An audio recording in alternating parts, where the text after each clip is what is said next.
Happy Saturday. It is an F1 weekend, so I'm going to work for third free practice and qualifying, and then I'm coming home because it's a Saturday, and the only way to truly have a happy Saturday is to not be working. But I'm also working tomorrow because it's race day, and I'm working on Monday, which will bring my total to 8 straight days working. Hooray! Hooray for money and boo for my sanity. But it's quite pleasant this morning. As you can see, it's not too hot. It's a little bit grey. It's still t-shirt weather, but you know, English summer. So I'm just going to ride out these last 3 days, and then Tuesday I'm going to have all to myself. Don't know what I'll do, but it'll probably be nothing. Welcome to another episode of Toby's Stupid Vlog. So it's just like the steak challenge again here today. These are steaks from said challenge. This is some rare steak from Waitrose. This is the world's largest chicken curry. Altogether, it's Saturday night deliciousness. Hello and happy Tuesday. And the reason that Tuesday is so happy is today is my first day off in 9 days. Hooray! And it's just, I mean, I say a day off, I'm still taking phone calls and trying to sort things out for tomorrow, but I don't have to be anywhere at any particular time. And all the things that I plan to do today, I'm choosing to do, not because I'm required to do them to earn money. So it's a definite step forwards. Now the weather's going to be a bit rubbish later on, so I'm going to nip out for a walk if I can this morning, and then this afternoon play vlog catch up, have a look at a wedding video and that kind of thing. Should be a fair bit more relaxing than commuting. I was doing the F1 coverage all weekend, being attacked by a butterfly. That's quite nice. I don't think I filmed any of that because it's being shot in a studio whilst people shout down a microphone. But that was Friday, Saturday and Sunday. And last week you saw there was like steak challenges and moderation at the Grosvenor House Hotel and all sorts of silliness, lots of late evenings and early mornings. And tomorrow is F1 Live in London, which is going to be quite a late finish as well. But today and hopefully Thursday, or at least half a Thursday, there's nothing to trouble me, and that is a relief. It's a grey day, which is actually not what was promised. What was promised was rain, and in some ways I'd rather rain because, well, I mean, we need it badly for a start. I mean, the ground's going brown and the plants are suffering, but grey is just nothing. Grey doesn't help. So I think I've probably got about an hour before it actually does rain, so I thought I'd come for a quick queue wander, make the most of it, and then I've got to get back and do some bits and bobs before the heavens open. And you know, we're promised heavy rain from midday onwards. If that actually happens, I'll be surprised, but actually quite pleased. Sometimes in queue you can think you've just stepped into Wonderland, and you know, you feel suddenly slightly disconnected from reality. This is a very good example of when you just sort of wander down a path and there, for no explicable reason, is Toad Hall. Obviously, you know that feeling just before it rains where the wind picks up suddenly and it's a bit chilly, and then it settles again as if to give you a sort of false sense of security. Well, that's just happened, so I am leaving the gardens again and I'm going to go home before I get very, very damp. Good morning. It's Wednesday. It is the day of F1 Live, and I am approaching St James Square, which is where our broadcast truck is going to be for the day, and where I'm going to be until after the sun has set. All I have to do is find it now. I'm looking for a truck. How hard could this be? It's a nice square though, so that's the good news. There we go, that looks promising. There's a satellite dish on the top and it says Globecast. What more could I want? I haven't filmed anything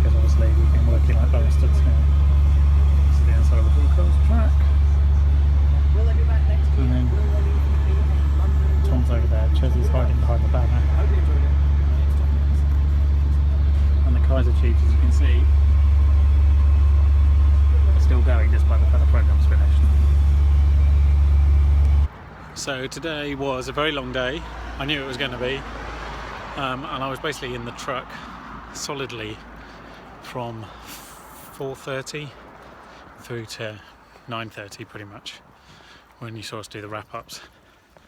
So I was 5 hours in there, and beforehand there was a lot of planning and thinking and working out how to make things actually do what they're supposed to. So it was a bit stressful. Quite exhilarating though. I mean, yeah, it was interesting. I didn't actually get to see the cars except on the telly, but there you go.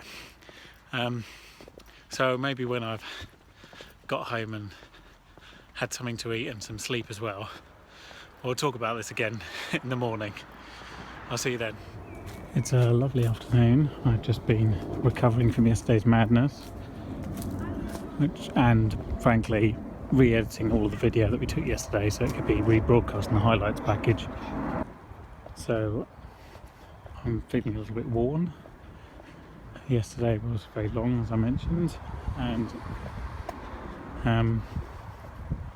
there was somewhere else I should have been but couldn't, unfortunately, because I'd made a commitment to do that work. And so it was all a little bit heavy as well, without going into too much detail. But I'm off to the AGM for RHP in Teddington now, and then tomorrow I'm off to Silverstone. That should be nice, and that's all I have to say for the time being. So in that last clip I kind of assumed, as you probably did too, that I was about to get a bus. That didn't work. I've got a lot of train travel and public transport tomorrow, so I'm going to be sitting down a lot, so I figured, seeing as the bus wasn't coming, might as well do some walking. So here we are, somewhere between Twickenham and my destination in Teddington. So now I'm walking back because buses. Anyway, that's my last RHP duty for a while. The next, they sort of come in quarters, all the meetings, and the next quarter is September, and obviously we're away on honeymoon for about 2.5 weeks of that, so I miss a fair amount of it. So by the time I actually get back into the cycle again, I'm going to be a bit sort of out of touch, so I have to be playing a bit of catch up, I think. I've got my train tickets for tomorrow. I need to work out how early I need to get up. Spoiler alert, very. And then I have to get tubes and buses to get to Euston, and then from Euston I get a train to Milton Keynes, and from Milton Keynes I get another bus to the circuit, and then I have to pick up my accreditation, and then I have to walk all the way to the pit lane. And that does take as long as it sounds, but it is good.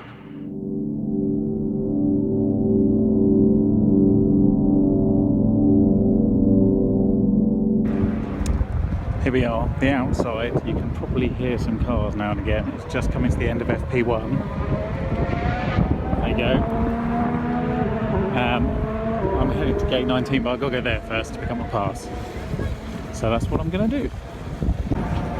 Do you remember any of this from last year? I do. Obviously, it doesn't seem like a year ago. So this is what would have been part of the old circuit a long time ago. Here's the fan zone. I've got to go over and get a bus. The pit lane, you can see the back of the pit lane over there.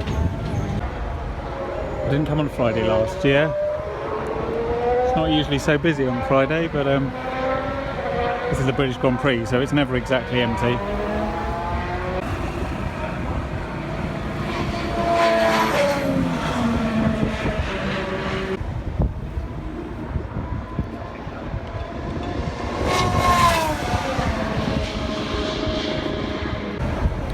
Here we are in a very quiet paddock because FP1 still hasn't finished. It finishes in about 8 minutes.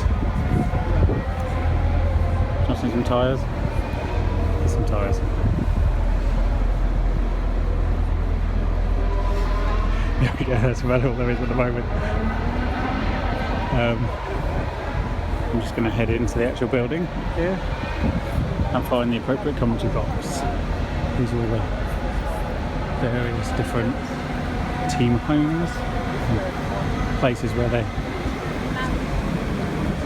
set up their cars. Well, the cars are in the pits, but this is where the cars arrive from, and then there's all the hospitality tents, and all their engineering support and what have you. Yes, indeed. Oh, Yes, yes, yes. No, I haven't. No, I haven't played the game.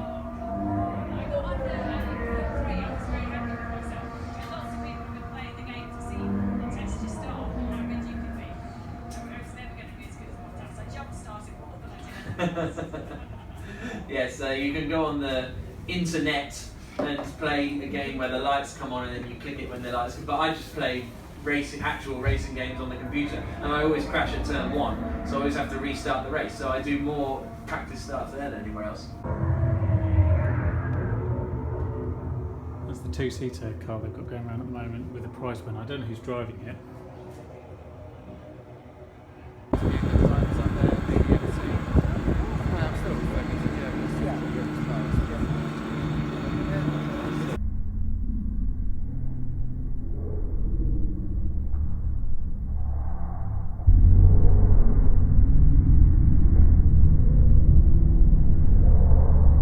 And I think Hamilton looks like he's the quicker of the two Mercedes drivers, even though he's second.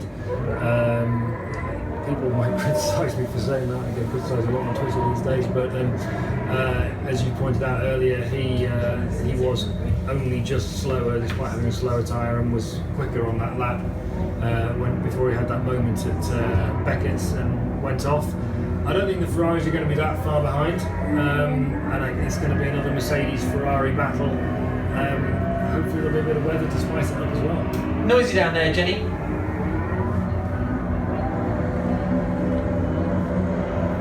Start anyway. There's the fin for Ferrari. So Valtteri Bottas quickest, Hamilton second, Raikkonen third, Vettel fourth, Verstappen fifth, Ricciardo sixth, Hulkenberg seventh, Massa eighth, ninth Alonso, 10th Esteban. Good luck the weekend, Lewis. Bring it on for us.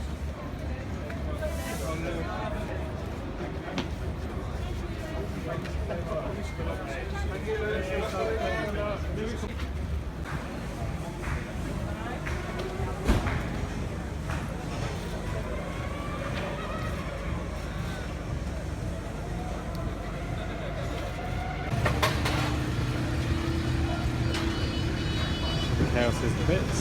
More GP2 stuff coming down. Still see some of the cars being pushed back into place. Down the end here.